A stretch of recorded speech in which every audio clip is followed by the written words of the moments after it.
Sahabat Hikmah, siapa yang gak kenal sih sama kue satu ini? Warnanya yang mencolok, teksturnya yang kenyal, pastinya udah melekat banget di bayangan kita ya. Ini dia kue lapis. Ternyata dari kue warna-warni yang kecil ini bisa jadi penopang hidup seorang nenek-nenek loh.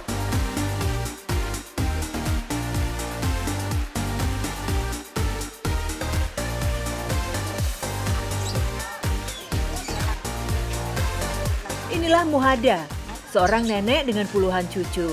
Sehari-hari ia harus berjualan kue lapis dan juga kue lainnya untuk menghidupi para cucunya.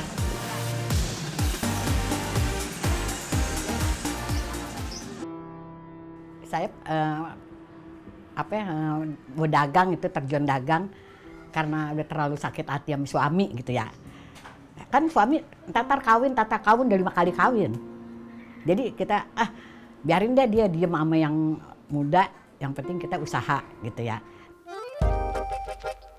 Selepas ditinggalkan sang suami 26 tahun lalu, Muhada harus bekerja keras demi anak-anak dan cucunya. Ia kini memiliki 7 anak, sayangnya hanya 2 yang bekerja. Sisanya menganggur dan menyisakan banyak cucu. Muhada tidak pernah tega melihat anak dan cucunya yang serba terbatas. Makan seadanya, apalagi pendidikan. Mau nggak mau, ia harus melawan umurnya yang semakin tua untuk terus mencari nafkah. Seperti yang diriwayatkan dalam hadis Ahmad, barang siapa bekerja keras mencari nafkah untuk keluarganya, itu sama saja dengan berjuang di jalan Allah Azza wa Jalla. Ya kita pengennya mah ngasih seadanya seterusnya. Kalau kita nggak ngasih, pikiran makan aja kayaknya nggak masuk gitu ya. Ya kita punya makanan nih sepiring. Kayak ini barang-barang nih cucu gitu. Ya kalau kita ngasih sepiring kan kenyang dari mana sih? Semua tapi nikmat aja, kenyang aja gitu. Kayak tadi kan makan rame-rame, tapi kenyang aja, nggak rasa lapar, nggak.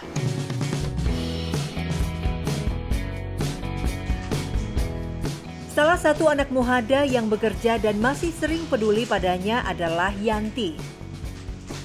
Muhada sudah tidak memiliki tenaga yang cukup untuk membuat kue, sehingga Yantilah yang membuat kue lapis untuk Muhada jual. Bahan-bahan yang dibutuhkan adalah tepung tapioka, tepung beras, gula, garam, pewarna, santan, dan daun pandan.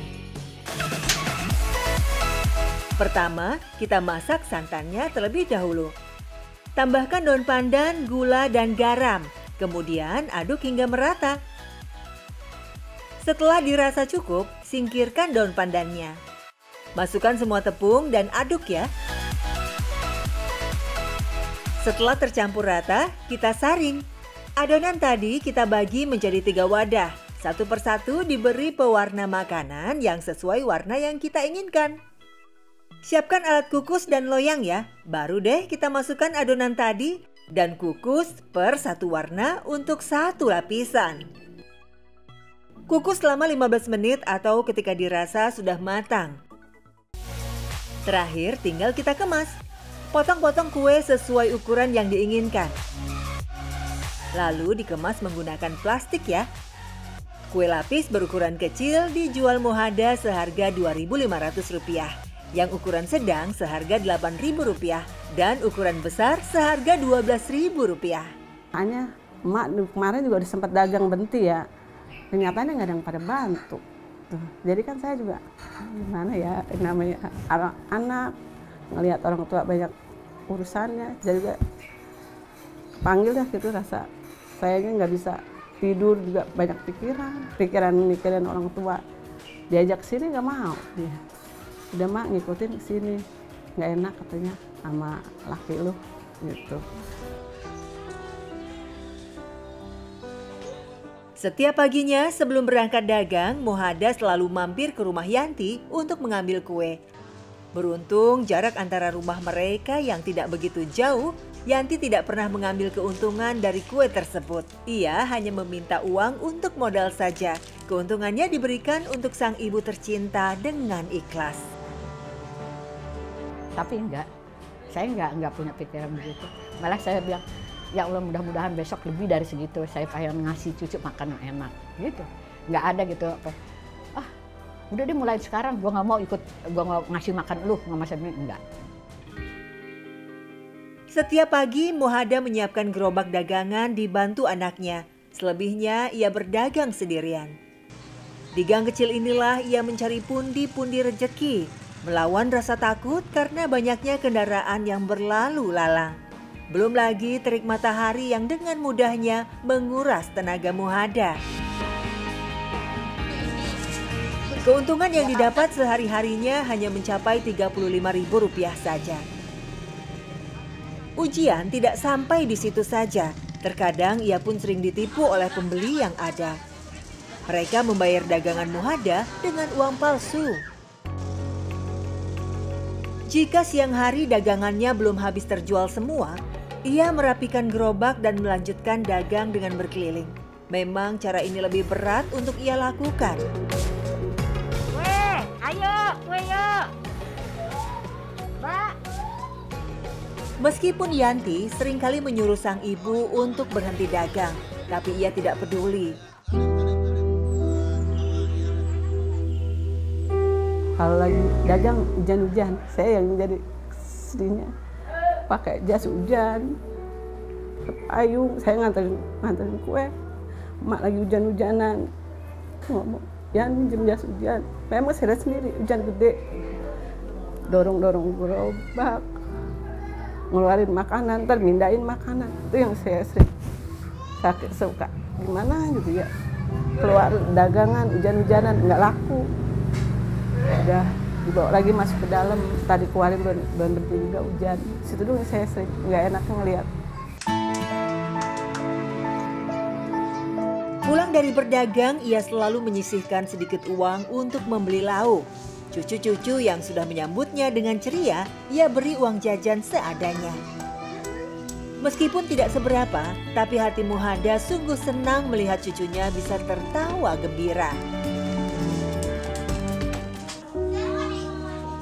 Usaha Muhada tidak berhenti sampai di situ saja. Sore harinya ia bekerja sebagai buruh pengupas bawang merah. Pekerjaan yang memakan waktu lama ini pun hanya dibayar Rp2.000 per kilonya.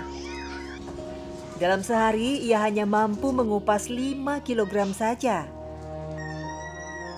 Sekuat-kuatnya mereka dalam berjuang bertahan hidup, pasti mereka pernah merasakan rasa ingin menyerah. Begitu juga dengan Muhada. Ketika adik tersayangnya meninggal, ia merasa seluruh hidupnya hancur. Pas adik meninggal kemarin, saya tuh kalau malam begitu doang, mintanya ya Allah coba deh adik saya dibawa, ambillah saya udah nggak kuat, nggak punya adik, cuma satu-satunya adik saya, itu doang. Jadi saya tuh pikiran pengen buru-buru dekat sama dia aja gitu, di rumah mikirin dia gitu. Nggak ini gitu, nggak betah sama siapa, pengen dia sama adik, nggak pernah berantem sama adik. Meski begitu, ia tidak boleh berlarut-larut dalam kesedihan. Ia tetap harus bangkit demi cucu-cucunya. Ia harus menjadi contoh sosok terkuat bagi cucu-cucunya.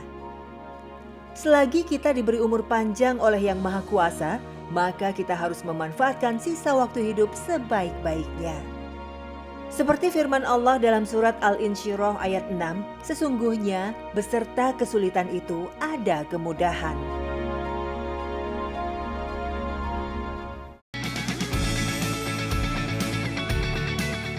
Sahabat Hikmah, masih ingatkah dengan Ibu Siti Maimunah, pembuat celengan dari kaleng susu? Dari rumahnya di wilayah Depok, Jawa Barat, celengan-celengan cantik ini tercipta dari kaleng susu bekas yang dilapisi kain flanel. Ia membuat celengan ini semata untuk membeli susu bagi anaknya Haura yang mengidap sindrom Wolff-Hirschhorn yang menyebabkan kelainan malformasi wajah. Akibatnya, Haura hanya bisa mencerna susu khusus yang dialirkan lewat sonde melalui hidung.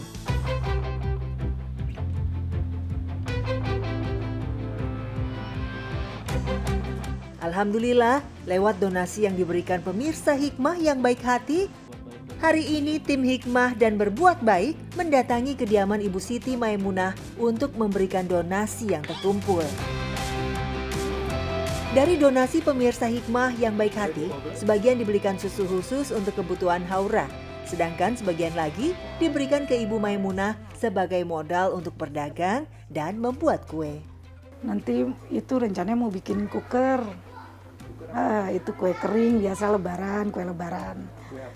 Misalnya kayak nastar, putih salju, lidah kucing, sagu keju. Nanti untungnya buat beli susu Haura. Modalnya nanti aku kembangin lagi, insya Allah. Iya, rencananya Ibu Siti berniat untuk berdagang dan membuka toko kecil.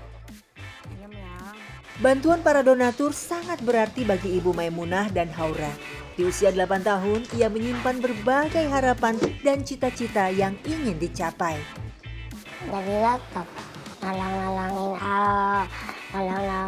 orang yang sakit. Masya Allah, semangat Haura selalu dipupuk oleh Ibu Maimunah. Ia tak ingin menyerah dengan kondisinya saat ini. Teriring doa dipanjatkan Ibu Maimunah kepada Allah Subhanahu wa Ta'ala agar selalu diberikan kesehatan dan kekuatan dalam menjalani kehidupan. Terima kasih kami ucapkan kepada para donatur yang telah ikhlas berbagi dan berbuat baik untuk membantu sesama.